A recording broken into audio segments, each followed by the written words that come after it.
வந்து இந்தியாவிலே எல்லாரும் பயங்கரமாக எதிர்பார்த்துட்டு இருந்த ஒரு தருணம் அப்படின்னு தான் சார் சொல்லணும். கண்டிப்பாக சார். ஸோ இந்த தருணம் அப்போ நீங்கள் என்ன சார் சொல்லணும்னு ஆசைப்பட்றீங்க? நான் என்ன சொல்கிறேன்னு ஆசைப்பட்றேன்னா, இது வந்து உங்களை மாதிரி நானும் ரொம்ப ஆவலாக எதிர்பார்க்குற படம். ரெண்டாவது வந்து இது வந்து ரொம்ப லேட் ஆச்சு நிறைய பேர் சொல்லிகிட்டு இருக்காங்க. ஒரே ஒரு உதாரணம் சொல்கிறேன். நான் ஒரு அடிக்கு 24 ஃப்ரேமு, அந்த 24 ஃப்ரேமு ஒரு ஃப்ரேமாக வேலை செய்ய வேண்டிய படம் இது. அப்போ 14,000 அடிக்கு 24 ஃப்ரேம்ன்ட்டு 14,000 அடி ஒர்க் பண்ணணுன்னா எவ்வளோ ஒரு ஒர்க் இருக்கும். அப்படிப்பட்ட ஒர்க்கை வந்து இந்த படத்தில் வந்து சௌந்தர்யா பண்ணியிருக்காங்க. அதே மாதிரி திரைக்கதை வாசனம் ரவிக்குமார் எழுதியிருக்காரு. கண்டிப்பாக நல்லாயிருக்கும். சூப்பர் ஸ்டாரை பற்றி சொல்ல வேண்டாம், ஏன்னா ரொம்ப வித்தியாசமாக பண்ணியிருக்காரு. இது வந்து ஒரு புது முயற்சி. இந்த முயற்சி வந்து நிச்சயமாக வரவேற்கத்தக்க முயற்சி. இன்னொன்று என்னென்னா, இதில் எனக்கு ரொம்ப பிடிச்ச விஷயம் என்னென்னா, எல்லாருமே ஒரு சின்ன படம் பண்ணுவோம், அப்புறம் பெரிய படம் பண்ணுவோம், அப்புறம் பிரம்மாண்டமான படம் பண்ணுவோம். ஆனால் சௌந்தர்யா வந்து எடுத்த உடனே ஒரு பிரம்மாண்டமான படம் பண்ணது ரொம்ப ரொம்ப பெரிய விஷயம். ஸோ அதுக்கேற்ற மாதிரி இந்த படம் வந்து மிகப்பெரிய வெற்றி அடைஞ்சு இதை போல் படங்கள் இனி வருமா அப்படின்ற ஆச்சரியத்தை ஏற்படுத்த வேண்டும் என்பது என்னுடைய ஆசை. நான் அடிக்கடி சொல்கிறது உண்டு, ஒரு இந்திய மூளை 10 அமெரிக்க மூளைகளுக்கு சமம்னு. அவதார் அளவுக்கு வந்திருக்குன்னு சொல்கிறது தப்பு, அவதார் நம்ம படம் அளவுக்கு வந்திருக்கு, அதுதான் கரெக்டான வெர்ஷன். ஓகே, அதனால் இந்த படம் எப்போவுமே தாய் 4 அடி பாய்ஞ்சா குட்டி 14 அடி பாயுமா, அதே மாதிரி சௌந்தர்யா பாய்ஞ்சிருக்காங்க ரஜினிங்கிற ஒரு இமயத்தை வச்சு. இது மிகப்பெரிய வெற்றியை கொடுக்கும். இதுக்கப்புறம் இந்த மாதிரி படம் எடுக்கிறதுக்கு அமெரிக்காவில் இருக்கவங்களாம் இந்தியாவுக்கு வருவான். இது நிச்சயமாக நடக்க போகிறது. இது மிகப்பெரிய வெற்றி அடையும். சார், இந்த படத்தை பற்றின உங்களுடைய எதிர்பார்ப்பு எப்படி இருக்குது? எதிர்பார்ப்புனா, இது வந்து ஒரு அனிமேஷன் படம்னு சொல்கிறாங்க. ஆனால் இது வந்து ஆக்சுவலாக அனிமேஷன் படத்தை விட இது வேறு மாதிரி இருக்கும். ஒரு அவதார் மாதிரி ஒரு எக்ஸ்பெக்டேஷனோட எதிர்பார்த்துட்ருக்கோம் படத்தை.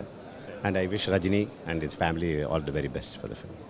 ஒரு படைப்பாளியாக நீங்கள் நிறைய படங்கள் கொடுத்துருக்கீங்க. ஒரு படைப்பாளியாக இந்த கோச்சடையான் நீங்கள் எப்படி பார்க்குறீங்க? அதான் தோன்றி புகழோடு தோன்றுக அக்திலார் தோன்றலி தோன்றாம் நன்றுன்னு வள்ளுவர் வாக்கு கணங்க கோச்சடையான் தோன்றி இருக்கிறது. ஒரே வானம், ஒரே பூமி, ஒரே கோச்சடையான், ஒரே சூப்பர் ஸ்டார். வாழ்த்துக்கள். இன்னைக்கு கோச்சடையானோட மிகப்பெரிய ஆடியோ லான்ச். இந்த தருணம் நீங்கள் இருக்கீங்க, எங்களுக்காக 2 வார்த்தை. 38 வருஷமாக பழக்கம். இந்த படம் வந்து மிகப்பெரிய ஒரு பெரிய இண்டஸ்ட்ரிக்கே, இந்தியாவுக்கே ஒரு திருப்பு முனையாக அமையும். இந்திய திரையுலகத்தினுடைய சரித்திரத்தை மாற்றப்போகும் படம் இது என்பது என்னுடைய எதிர்பார்ப்பு, ஆசை, என்னுடைய பிரியம். என்னுடைய நண்பர் சகோதரர் ரஜினிகாந்த் அவர்கள் உலகம் புகழ பெருமை பெற வேண்டும் என்று வாழ்த்துகிறேன். ஒரு இன்டர்நேஷ்னல் ஆடியோ ரிலீஸ் மாதிரி இருக்குது இன்றைக்கி. ஒரு பெரிய எதிர்பார்ப்பு. இது வந்து கோச்சடையானில் நிவர்த்தி பெறும். அடுத்தது கவிப்பேரரசு வைரமுத்து சார் அவர்களை பேச அழைக்கிறோம்.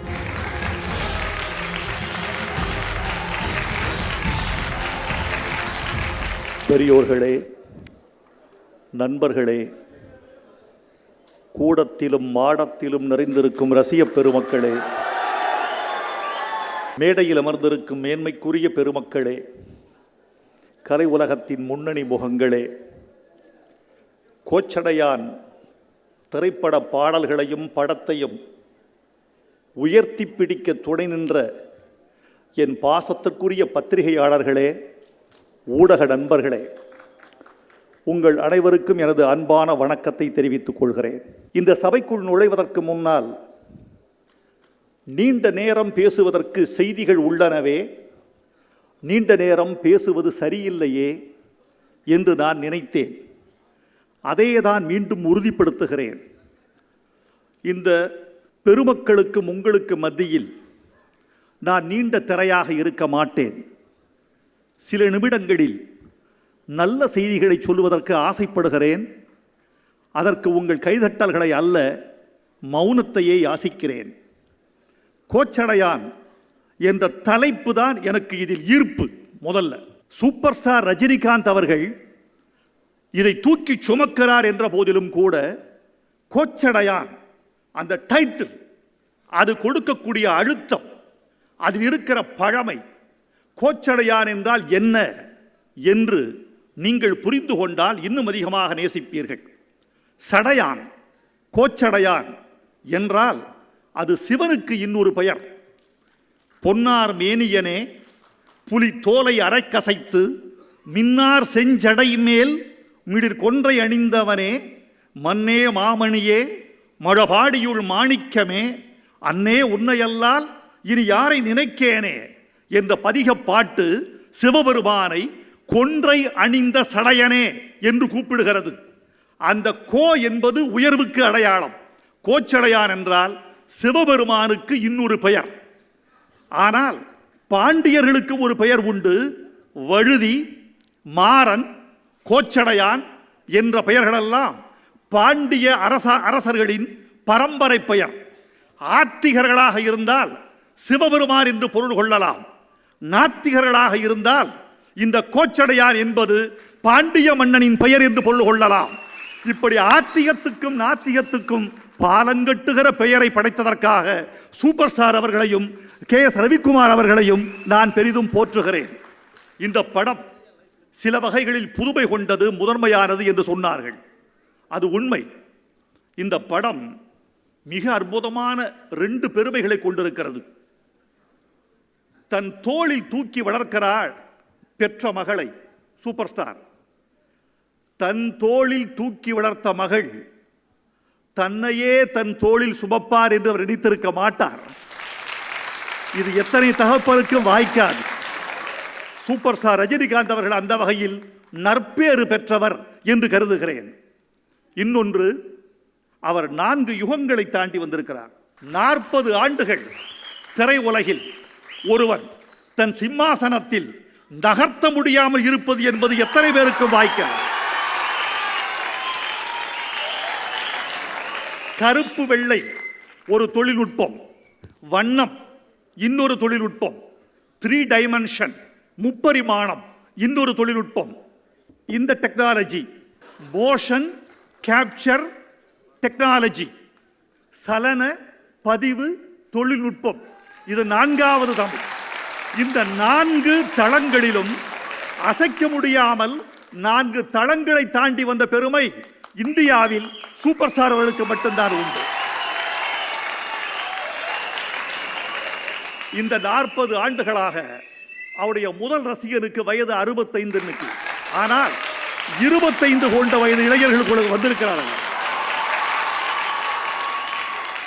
65 வயதிலும் 25 வயதிலும் ரசிகர் பட்டாளத்தை கொண்டிருக்கக்கூடிய வல்லமை சூப்பர் ஸ்டார் ரஜினிகாந்த் அவர்களுக்கு தான் உண்டு. நண்பர்களே, இந்த பெருமைக்கு என்ன காரணம்? வெறும் உழைப்பா? வெறும் உழைப்பல்ல. அவரை விட அதிகமாக உழைத்தவர்கள் இருக்கிறார்கள், அவரை விட அதிகமாக உழைக்கக்கூடியவர்கள் இருக்கிறார்கள். ஆனால் அந்த உழைப்பை தாண்டி அவர் சேர்த்து வைத்திருக்கிற நல்லெண்ணம் தான் அவரை வாழ வைக்கிறது. உழைப்பால் ஒருவன் வீடு கட்ட முடியும். நல்லெண்ணத்தால் தான் அந்த வீட்டுக்கு சுற்றுச்சுவர் கட்ட முடியும். அந்த சுற்றுச்சுவர் அவரை காப்பாற்றி வருகிறது. படையப்பா படத்தில் பணியாற்றிய அத்தனை பேருக்கும் அவர் தங்கச் சங்கிலி வழங்கினார். அது அவருடைய மனிதாபிமானத்தை காட்டியது. பாபா படம் எதிர்பாராத விதமாக சரிவை சந்தித்தது. விநியோகர்களை அழைத்தார். இந்த நஷ்டத்தை நீங்கள் தாங்க வேண்டாம், நான் தாங்கிக் கொள்கிறேன். அப்படி தாங்கிய பொழுது அவருடைய கொடை உள்ளம் தெரிந்தது. அவர் அறிவாளி என்பதை நான் அறிந்து கொள்வதற்கு பல சந்தர்ப்பங்கள் கிடைத்தன. ஒரு சந்தர்ப்பம் சொல்லுகிறேன். அவர் அரசியலுக்கு வருவாரா வரமாட்டாரா என்ற கேள்வி தமிழ்நாட்டில் மையம் கொண்டிருந்த பொழுது அவரை பார்த்து ஒரு கேள்வி கேட்டார்கள். மிக முக்கியமான கேள்வி. ரஜினிகாந்த் என்ற இமேஜ் எப்படி கட்டப்பட்டது என்பதை நான் பக்கத்தில் இருந்து பார்த்திருக்கிறேன். இந்த கேள்விக்கு சாதாரணமாக யாரும் தப்பிக்க முடியாது. அவர் சொன்ன பதிலில் அவருடைய புலமை தெரிந்தது. அவரை பார்த்து கேட்கப்பட்ட கேள்வி என்ன தெரியுமா? தமிழ்நாட்டு முதலமைச்சராக ஒரு தமிழர் தான் வர வேண்டும் என்கிறார்களே, நீங்கள் என்ன நினைக்கிறீர்கள்? ரொம்ப சிரமமான கேள்வி. அவரை பார்த்து கேட்கப்பட்ட கேள்வி. அதற்கு ரஜினிகாந்த் சொன்னார், நான் பார்த்தேன், இதுக்கு என்ன பதில் சொல்ல போகிறார். சிக்கலான கேள்வி. அவர் நெஞ்சில் வேல் பாய்ச்சுகிற கேள்வி, தப்பிக்க முடியாத வியூகம் வகுக்கப்பட்ட கேள்வி. இதுக்கு என்ன சொல்கிறாருன்னு பார்த்தேன். அட்சார் மனுஷன் சரியான கருத்து தானே.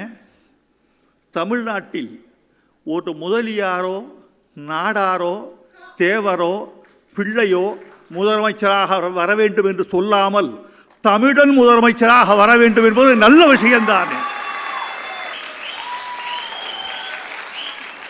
அப்போதான் நினச்சேன், is very clever and intelligent. நான் இதை பார்த்தேன். நான் ரொம்ப அற்புதம். இந்த படத்தில் பாடல் எழுதியது அபூர்வமான அனுபவம். சௌந்தர்யாவுக்கு என் நன்றி. சௌந்தர்யா எனக்கும் என் இசை இளவல் ரகுமான் அவர்களுக்கும் கொடுத்த சுதந்திரம் பெரிது. எங்களுக்கு சூழ்நிலையை சொல்லிவிட்டு போய்விட்டார், அதை வகுத்து கொடுத்து விட்டார் KS ரவிக்குமார்.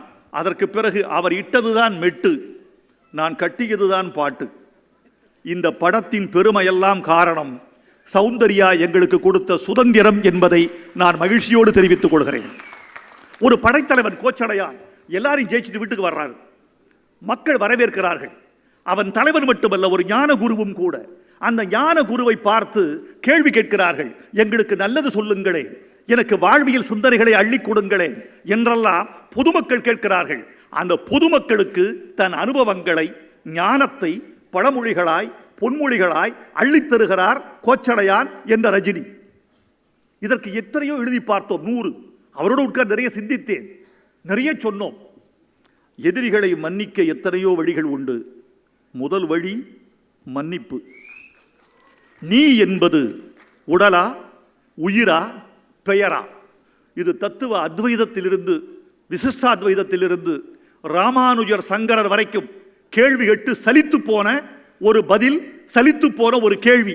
நீ என்பது உடலா உயிரா பெயரா? மூன்றும் அல்ல, செயல்தான் நீ. உன் செயல்தான் நிற்கும். உன் பெயர் மறைந்து விடும், உடல் மறைந்து விடும், உயிர் மறைந்து விடும், விலாசம் மறைந்து விடும், சொத்துக்கள் அழிந்து விடும், பரம்பரை அழிந்து விடும். உன் செயல் மட்டும்தான் நீயாக நினைவு கூறப்படுவாய். ரசிக பெருமக்களே, உங்களுக்கு ஒரு வார்த்தை. ரஜினிகாந்த் சொல்வதெல்லாம் வெறும் படத்துக்கு சொல்லப்பட்ட வார்த்தைகள் அல்ல, வாழ்க்கை பாடத்திற்கு சொல்லப்பட்ட வார்த்தைகள் என்று கருதி கொள்ள வேண்டும். சௌந்தர்யா, பெரிய வாய்ப்பம்மா உனக்கு, பெரிய வாய்ப்பு. ஒரு தந்தையை தன் தோளில் தூக்கி சுமந்து அவருக்கு உலக முகவரி கொடுத்திருக்கிறார் மகள். இது மிகப்பெரிய பெருமை.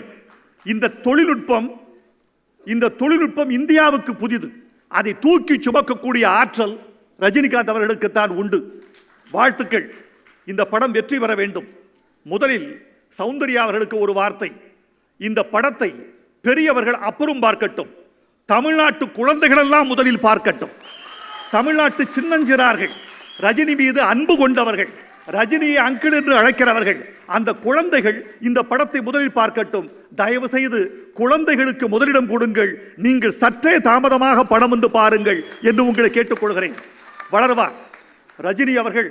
இன்னும் 2-10 ஆண்டுகளுக்கு திரைத்துறையில் கோலோச்ச வேண்டும். உங்க உடல் உங்கள் மனம் ரெண்டும் ஆரோக்கியமாக இருப்பதற்கு தமிழ்நாடு உங்களை வாழ்த்துகிறது. உலக ரசிகர்கள் உங்களை வாழ்த்துகிறார்கள். உங்கள் பணி தொடர வேண்டும். இதில் ஒரு வரிகள் AR ரஹ்மான் அவர்களுக்கு நன்றியை தெரிவித்துக் கொள்ள வேண்டும். அவரும் நானும் ஒரு முடிவு செய்தோம். எங்களுடைய பழைய பாடல்களை நகல் எடுத்து விடக்கூடாது. எல்லா மனிதனுக்கும் உள்ள பெரிய பிரச்சனை ஒன்று உண்டு. 10 ஆண்டுகளுக்கு சொந்தமாக சிந்திப்பான். அதற்கு பிறகு கதாசிரியன், இயக்குனர், ஒளிப்பதிவாளர், பாடலாசிரியன், பாடகன் எல்லோரும் தன்னை தானே நகலெடுப்பான். அதிலிருந்து ஆரம்பிக்கும் தோல்வியினுடைய முதல் படி. தன்னை தானே எப்போது நகலெடுக்கிறானோ கற்பனை தீர்ந்து விட்டது என்று அர்த்தம். அவன் படைப்பாற்றல் குன்றிவிட்டது என்று அர்த்தம். எவன் ஒருவன் தினந்தோறும் தன்னை நகலெடுக்காமல் இயற்கையை நகலெடுக்கிறானோ, படைப்பாற்றலில் தன்னை செலுத்திக் கொள்கிறானோ, அவன் நீண்ட தூரம் பயணிப்பான். ரஜினி அவர்கள் இன்னும் நீண்ட தூரம் பயணிப்பார். கடைசி 4 வரி சொல்லி முடித்திருக்கிற பாட்டை, காற்றே காற்றே நீ தூங்குவதே இல்லை, கர்ம வீரனே நீ ஓய்வதே இல்லை, வாழ்வே வாழ்வே நீ தீருவதே இல்லை, உன் வாழ்விலே சத்தியம் தோற்பதே இல்லை, கோச்சடையான் தோற்பதில்லை, வெல்லும் காலம் கோச்சடையான் பெயர் சொல்லும். நன்றி, வணக்கம்.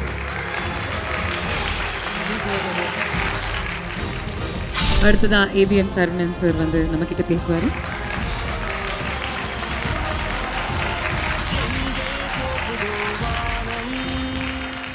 அனைவருக்கும் முதற்கல் வணக்கம். வைரமுத்து சார் பேசுனதுக்கப்புறம் யார் பேசினாலுமே எடுபடாது. அது நான் பேசி எடுபட போதா எல்லாத்தையும் கவர் பண்ணிட்டார், ஒன்றும் பாக்கி விடலை. ரஜினி சாரை பற்றி பேசணும்னா அநேகமாக என்னால் மணிக்கணக்காக பேச முடியும். அவருடைய பெரிய ரசிகன் நான். அவர் ஒரு மனிதனாகவே நான் ரசிக்கிறேன். அப்படிப்பட்ட ரஜினியை பற்றி பேசுகிறதுக்கு ஏற்கனவே பாலச்சந்தர் சாரும் வைரமுத்தும் பேசிட்டாங்க. எனக்கு ஒரு சின்ன ஐடியா தோணுச்சு, சௌந்தர்யா அவர்களுக்கு நான் சொல்லலாம்னு நினைக்கிறேன். இந்த ட்ரைலர் பார்க்கும்போது எவ்வளோ டெக்னிக்கல் இன்வால்மெண்ட் இருந்தது இந்த ஒர்க்கில்ன்றது தெரியுது. நாங்கள் அந்த காலத்துலலாம் 58 நான் சினிமாவுக்கு வந்தேன். அப்போல்லாம் என்னென்னா காத்தால் 7 மணிக்கு ஷூட்டிங் ஆரம்பிச்சதுன்னா மத்தியானம் 2 மணி பிரேக் முடியும் போது ரஷ்ஷை பார்த்துருவோம். மறுபடியும் 2 மணிக்கு ஆரம்பித்தா 9 மணிக்கு முடித்தா அடுத்த நாள் காத்தால் ரஷ்ஷை பார்ப்போம், எடிட் பண்ணி பார்த்துருவோம். இப்போ எவ்வளோ வேலை வாங்குது. இவ்வளோ வேலை வாங்கியிருக்கிறத நீங்கள் இங்கிலீஷில் இல்லாமல் இதை தமிழில் பண்ணி எல்லா தியேட்டர்களையும் இதை போடுங்க.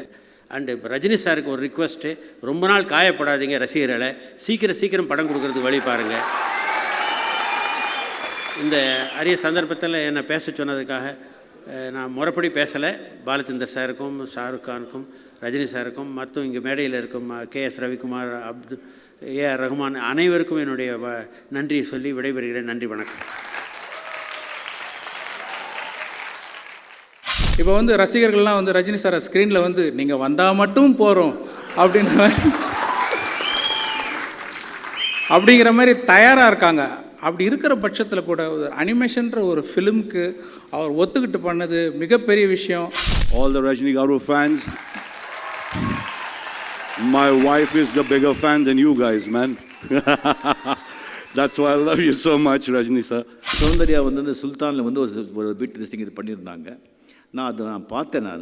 ஸோ டெஃபினெட்லி இது வந்து இந்த மோஷன் கேப்சரில் அனிமேஷன் திஸ்டிங் படம் பண்ணால் ரொம்ப நல்லா இருக்கும் சொன்னாங்க. எனக்கும் டெக்னாலஜி வந்து அவ்வளோ எனக்கு தெரியாது.